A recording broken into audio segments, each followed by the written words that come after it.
Hello बच्चों, कैसे हो आप लोग। चलो बढ़िया। आज जो प्रश्नावली 13.2 है उसका हम लोग क्वेश्चन नंबर 6 देखेंगे। क्वेश्चन नंबर 6 कह रहा है दवा का एक कैप्सूल एक बेलन के आकार का है जिसके दोनों सिरों पर एक एक अर्धगोला लगा हुआ है। पूरे कैप्सूल की लंबाई 14 mm है और उसका व्यास 5 mm है। इसका पृष्ठीय क्षेत्रफल ज्ञात कीजिए। आप लोगों ने दवा का कैप्सूल तो दिया होगा, देखा होगा, छोटा छोटा होता है, वही है ये कह रहा है कि ये ऐसा है, ठीक है, ऐसा है। कह रहा है कि इस पूरे की जो लंबाई है ना, यहाँ से यहाँ तक, ये है कितनी, 14 mm। और इसका जो व्यास है ना, ये कह रहा है 5 mm है, 5 mm। तो कह रहा है इसका पूरा का आप लोग क्षेत्रफल निकालिए। आप एक बात बताइए, और इसके दोनों सिरों पे अर्धगोला, ये अर्धगोला जुड़ा हुआ है, ठीक है। इस बेलन का क्षेत्रफल यहाँ से यहाँ तक का, अब प्लस इस अर्धगोले का क्षेत्रफल और इस अर्धगोले का क्षेत्रफल हम जोड़ देंगे तो इस पूरे का क्षेत्रफल नहीं निकल जाएगा। और इसका व्यास है 5 mm, तो इसका त्रिज्या कितना होगा, 2.5 mm हो जाएगा, ठीक है। इतना तो पता है आप लोगों को। चलिए वही बात यहाँ पे लिखा हुआ है। और पूरे की लंबाई है 14, तो ये 2.5 इसकी त्रिज्या, इधर भी 2.5 त्रिज्या, तो इधर 2.5 और इधर 2.5, 5 घट जाएगा। तो इस बेलन की लंबाई कितनी हो जाएगी, 14 में से 5 गया तो 9 mm हो जाएगी। चलिए आप लोगों ने इस बात को समझ लिया। अब सवाल पे आते हैं। बेलन की एच हो जाएगा 14 माइनस 2 गुना अर्धगोले की त्रिज्या यानी 14 माइनस 2.5 यानी 14 माइनस 5 यानी कि 9 mm। ये 9 mm हो गया, मैंने बताया था। अर्धगोले की त्रिज्या हो जाएगा 2.5 है, 5 तो 2.5 हो जाएगी त्रिज्या। कैप्सूल का कुल क्षेत्रफल है, क्या होगा, बेलन का क्षेत्रफल प्लस 2 गुणे अर्धगोले का वक्र पृष्ठीय क्षेत्रफल। बेलन का क्षेत्रफल होता है 2πr प्लस 2 इंटू अर्धगोले का क्षेत्रफल होता है 2πr²। 2 इसलिए क्योंकि एक इधर है और एक इधर है, दोनों को 2 लिख दिए। सबका मान रखा हमने, फॉर्मूला में से कॉमन लिया 2πr, बचा गया pi plus 2r, h plus 2r। सबका वैल्यू रखा, फिर बीजगणित से सॉल्व किया, आ गया 220 mm², ठीक है। मैं इसको सॉल्व नहीं करता क्योंकि इतना काम आप लोग खुद करो। आप लोगों ने पढ़ा होगा बीजगणित तो आसानी से हो जाएगा सॉल्व, और नहीं पढ़ा होगा तो फिर तो ये भी सवाल नहीं बनेगा भाई मेरे, ठीक है। इसलिए बेसिक का स्ट्रॉन्ग होना बहुत ज़रूरी है, समझे। मैं कुछ दिनों बाद बेसिक्स की क्लास भी लेके आऊँगा, तब तक आप लोग पहले ये सिलेबस कंप्लीट करा दूँ। क्वेश्चन नंबर 6 हो गया। चलिए क्वेश्चन नंबर 7 देखते हैं। क्वेश्चन नंबर 7 कह रहा है कोई तंबू एक बेलन के आकार का है जिस पर एक शंकु अध्यारोपित है, ठीक है।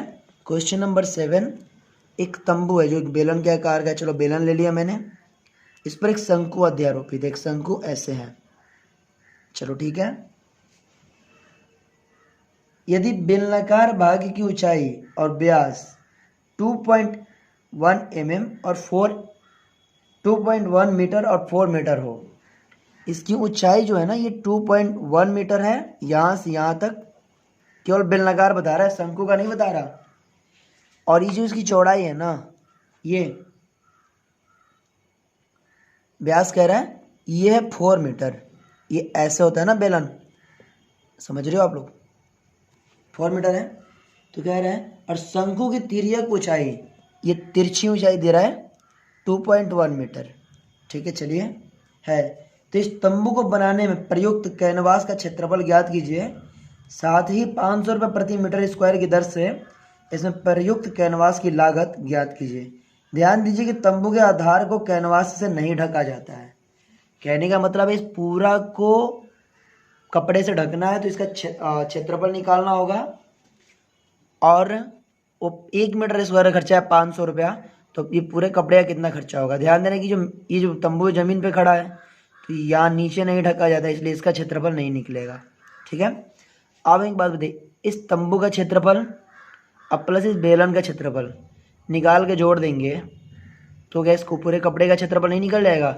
और 1 मीटर का क्षेत्रफल कितना है, 1 मीटर का खर्चा है 500, तो पूरे का क्षेत्रफल को 500 से गुणा कर देंगे। ये 4 मीटर है तो इसकी त्रिज्या कितनी हो जाएगी, 2 मीटर, ये 2 हो जाएगी। और तिरछी ऊंचाई है तो इसकी एच हम लोग निकाल लेंगे, ठीक है। ये 2.8 है, ये आर निकल गया, ये एल निकल गया और एच निकल गया, यानी कर्ण आधार निकल गया तो ऊंचाई निकल जाएगी। तो इससे इसका क्षेत्रफल निकल जाएगा और इसकी भी त्रिज्या है 2 और हाइट है 2.8, तो इसका भी क्षेत्रफल निकल जाएगा, दोनों का जोड़ देंगे। ये बात यहाँ पे नोट्स में लिखी हुई है। बेलनाकार भाग का जो ऊंचाई है 2.8, ये 2.8 है। शंकु की त्रिज्या बराबर बेलन की त्रिज्या, इसकी त्रिज्या और इसकी त्रिज्या दोनों की सेम है। शंकु की त्रिज्या की ऊंचाई एल है 2.8, ये 2.8 है। प्रयुक्त कैनवास का क्षेत्रफल, बेलनाकार भाग का क्षेत्र प्लस शंकु का क्षेत्रफल, इसका क्षेत्रफल प्लस उसका क्षेत्रफल, दोनों का जोड़ दिए हैं। बेलनाकार भाग का बेलन का क्षेत्रफल होता है 2πr और शंकु का क्षेत्रफल होता है πrl, दोनों का जोड़ दिए हैं। तो और मैंने कॉमन लिया तो सब आ गया, ये 44 मीटर स्क्वायर। ओके, यहाँ पे एच की हमें ज़रूरत, तो एक सेकेंड, देखिए यहाँ पे एच निकाला नहीं है, आप ये एच जो है ना हाइट आप निकाल लेना पाइथागोरस प्रमेय से, ठीक है। एच आ रहा है 2.1 मीटर, आप निकाल लेना। बेलनाकार भाग का ऊंचाई जो है 2.1 मीटर, आप ये निकाल लेना फॉर्मूले से। तो यह 44 मीटर इसका, और 1 मीटर का खर्चा है 500, तो 44 को 500 से गुणा करेंगे तो आएगा टोटल खर्चा 22,000 रुपये। ओके, क्वेश्चन नंबर 7 भी हो गया। क्वेश्चन नंबर 8 देखते हैं। क्वेश्चन नंबर 8 है जो कह रहा है कि ऊंचाई, क्वेश्चन नंबर 8 प्रश्नावली 13.1, 8 कह रहा है ऊंचाई 2.4 सेंटीमीटर और व्यास 1.4 सेंटीमीटर वाले एक ठोस गोले में से इसी ऊंचाई और इसी व्यास वाला एक शंक्वाकार खोल काट लिया जाता है। शेष बचे ठोस का निकटतम वर्ग सेंटीमीटर तक पृष्ठीय क्षेत्रफल ज्ञात कीजिए। चलिए निकालते हैं। देखिए ये कह रहा है सर, ये एक बेलन है, ठीक है। बेलन में आप लोग अभी दिखाया था वो, इसमें से तिरछा ऐसे अंदर की तरफ शंक्वाकार खोल काट के बाहर निकाल दिया जाता है। तो कह रहा है कि जो बचा हुआ भाग है ना, बचा हुआ, उसका क्षेत्रफल ये ज्ञात करना है। इस पूरा बेलन के क्षेत्रफल में से अगर इस शंकु का क्षेत्रफल घटा देंगे, जो बचा हुआ का क्षेत्रफल आ जाएगा, ठीक है।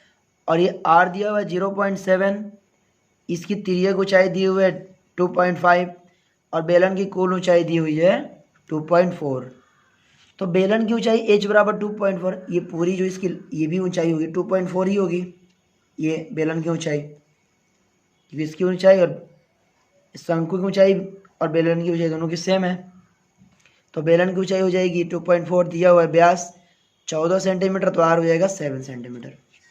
तिर्यक ऊंचाई निकालेंगे फॉर्मूला से तो आ जाएगा 2.5, ये तिरछी ऊंचाई इसकी निकल जाएगी। h इससे ले लेंगे, r 2.7 दिया हुआ है और तिरछी ऊंचाई फॉर्मूला लगाएंगे तो ये निकल जाएगा पाइथागोरस प्रमेय से। प्राप्त ठोस का पृष्ठीय क्षेत्रफल होगा बेलन का पृष्ठीय क्षेत्रफल अब प्लस शंकु का वक्र पृष्ठीय क्षेत्रफल अब प्लस वृत्त का क्षेत्रफल। आप एक बात बताइए कि अगर मैं इस बेलन को कहूँगा आपको पेंट करना है तो आप क्या करोगे? इधर बार बार से पूरा कर दोगे, अंदर तो करोगे नहीं। लेकिन अब मैंने क्या किया, एक शंकु काट दिया, निकाल दिया, तो जितना शंकु काट के बाहर निकला है उतना तो अब आपका क्षेत्रफल और बढ़ गया पेंट करने के लिए। जैसे मैं आपको समझाऊँ कि इस कटोरी में पूरा पानी भरा हुआ है, आपको इसे पेंट करना है, तो अब कहाँ तक करोगे? जाहिर से बात आप सिर्फ बाहर बाहर से कर दोगे। लेकिन मैं क्या करूँ, उस कटोरी को खाली करूँ, तो आप क्या करोगे? अब कटोरी तो खाली हो गई, तो इसमें आप क्या करोगे? पूरा अब इधर अंदर भी पेंट करोगे, तो आपका क्षेत्रफल बढ़ गया ही घट गया? इधर जो क्षेत्रफल था वो तो था ही, आपको बस इतना करना था, जब इसमें पानी भरा था पानी निकाल दो तो आपका और क्षेत्रफल बढ़ गया था, आपको इधर भी करना है। वही हाल है कि इस जो बेलन है इसमें अगर मैं ये कह रहा है कि इसने शंक्वाकार खोल काट के निकाल दिया गया है, तो आप बस यूँ समझ लो इसका भी क्षेत्रफल और इस शंक्वाकार का भी क्षेत्रफल जोड़ देंगे तो इसका क्षेत्रफल पूरे का निकल जाएगा। ठीक है, तो हमने बेलन का क्षेत्रफल प्लस शंकु का क्षेत्रफल प्लस वृत्त का क्षेत्रफल जोड़ दिया। ठीक है, चलिए, तो वही सबका मान रखा, बेलन का क्षेत्रफल रखा प्लस शंकु का रखा और वृत्त का रखा, सब में से कॉमन लिया, सबका वैल्यू रखा। आपका सॉल्व करने के बाद आ जाएगा यहाँ पे 17.6 सेंटीमीटर स्क्वायर। इस प्रकार क्वेश्चन नंबर 8 भी कंप्लीट। क्वेश्चन नंबर 9 देखते हैं। प्रश्नावली 13.1 का क्वेश्चन नंबर 9 यही कर देते हैं। कह रहे लकड़ी के ठोस बेलन के प्रत्येक सिरे पर एक अर्धगोला खोदकर निकालते हुए एक वस्तु बनाई गई है। जैसा कि आकृति आप 13.11 में देख रहे हैं, यदि बेलन की ऊंचाई 10 सेंटीमीटर और आधार की त्रिज्या 3.5 सेंटीमीटर हो तो इस वस्तु का संपूर्ण पृष्ठीय क्षेत्रफल ज्ञात कीजिए। चलिए ज्ञात करते हैं। देखिए, ये एक बेलन है, इसकी ऊंचाई दी हुई 10 सेंटीमीटर, त्रिज्या इसकी दी हुई है 3.5 दिया हुआ है। अब कह रहा है कि इस पूरे का क्षेत्रफल ज्ञात कीजिए। सेम कंडीशन है, नीचे से भी काट के निकाला गया, ऊपर से भी काट के निकाला गया है। तो अगर मुझे पेंट करना होता है ऐसे बिना काटे तो सिर्फ बार बार कर देते हैं। अब इधर काट दिया गया तो इधर भी पेंट करना होगा, इधर भी पेंट करना होगा। तो इस बेलन का कुल पृष्ठीय क्षेत्रफल अब प्लस इस अर्धगोले दोनों का पृष्ठीय क्षेत्रफल जोड़ना पड़ेगा। आप नॉर्मली पेंट की भाषा में समझिए तो इधर भी पेंट का खर्चा बढ़ा, इधर भी बढ़ा, तो वो करना पड़ेगा। आप समझोगे काट के निकाले तो खर्चा घटेगा ना, नहीं। जब काट के निकाले हो तो इधर पेंट आपको अंदर भी तो करना पड़ेगा, क्योंकि यहाँ तो कुछ दिया हुआ है, कुछ कपड़े सपड़े दिए हुए हैं, नीचे अब तो करना नहीं है। तो ऐसे पूरा ऊपर से ढका हुआ था, तो अब ऐसे ऊपर से पूरा बारी बारी कर देते हैं। काट के निकाल तो आपको ये भी पेंट करना पड़ेगा दोनों साइड। तो इस बेलन का वक्र क्षेत्रफल पृष्ठीय और इस दोनों अर्धगोले का जोड़ देंगे तब इसका पूरा का क्षेत्रफल निकल जाएगा। बेलन की ऊंचाई 10 दी हुई है, बेलन की त्रिज्या 3.5, प्राप्त ठोस का क्षेत्रफल बेलन का क्षेत्रफल प्लस 2 गुणे अर्धगोले का क्षेत्रफल। सबका फॉर्मूला रखा, सबका मान जो दिया हुआ है रखा, आ गया 374 सेंटीमीटर स्क्वायर। इस प्रकार प्रश्नावली 13.1 कंप्लीट होता है। अगले वीडियो में हम लोग देखेंगे प्रश्नावली 13.2 से। जिस भी स्टूडेंट को ये नोट्स चाहिए, जिससे पढ़ाई हो रही है, डिस्क्रिप्शन में व्हाट्सअप नंबर है, आप वहाँ से हमें व्हाट्सअप कीजिए। आपको पूरा नोट्स चैप्टर 1 से 15 तक का PDF रूप में मिल जाएगा। आप सिर्फ प्रैक्टिस कीजिए, ठीक है, और पढ़ाई पे ध्यान दीजिए। जिसका फी आपको 200 रुपये पे करना होगा, ठीक है। चलिए मिलते हैं अगले वीडियो में, तब तक के लिए बाय।